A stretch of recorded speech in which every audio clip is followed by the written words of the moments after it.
I'm Doug Bland, Executive Director for Arizona Interfaith Power and Light. You'll see over my shoulder that I have a picture of Albert Schweitzer, always looking over my shoulder as I do my work here in my office.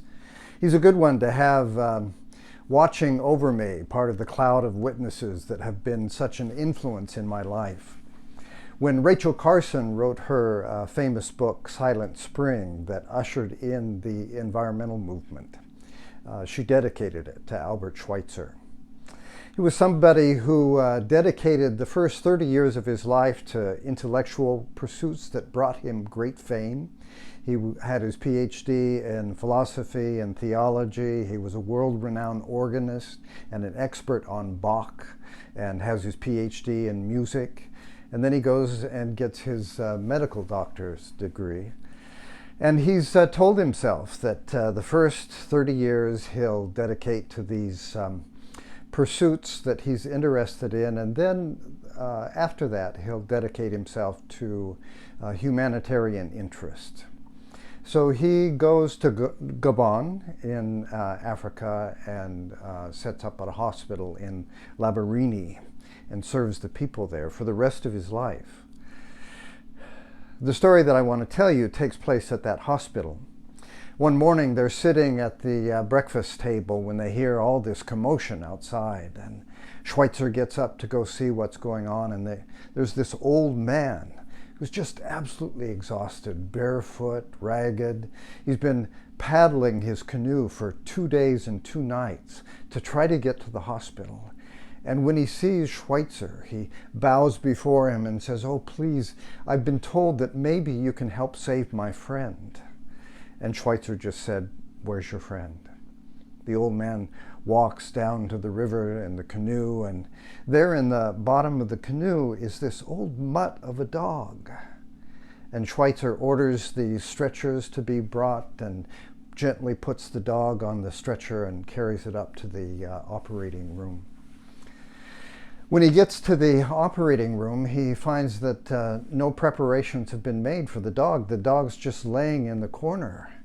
And the surgeon is getting ready to do a very routine surgery on a woman that has come there. And the doctor, Schweitzer, says, "How long has this woman had this condition?" "Well, 2 or 3 years. As soon as I'm done giving surgery to her, then I'll take care of the dog."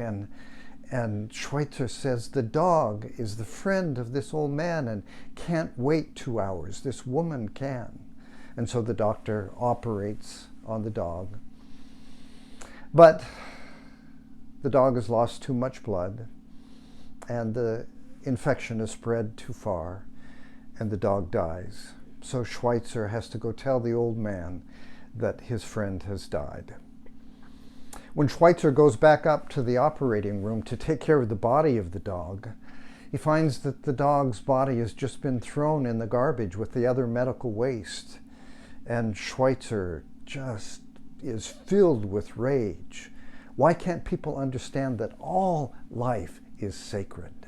And of course the doctor just doesn't understand why Schweitzer is so concerned about this dog, especially when it's died. But Schweitzer takes the dog's body and gives it a proper burial.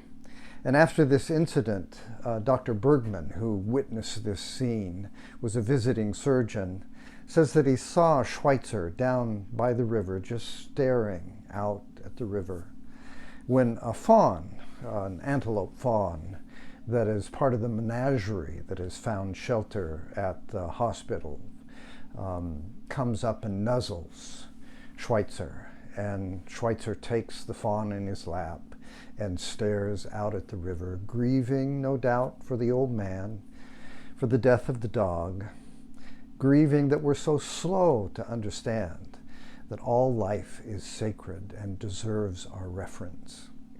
So Schweitzer is always looking over my shoulder, as he is now, a good one, as we try to do this holy work of protecting the earth and remembering that all life is sacred. All life is sacred.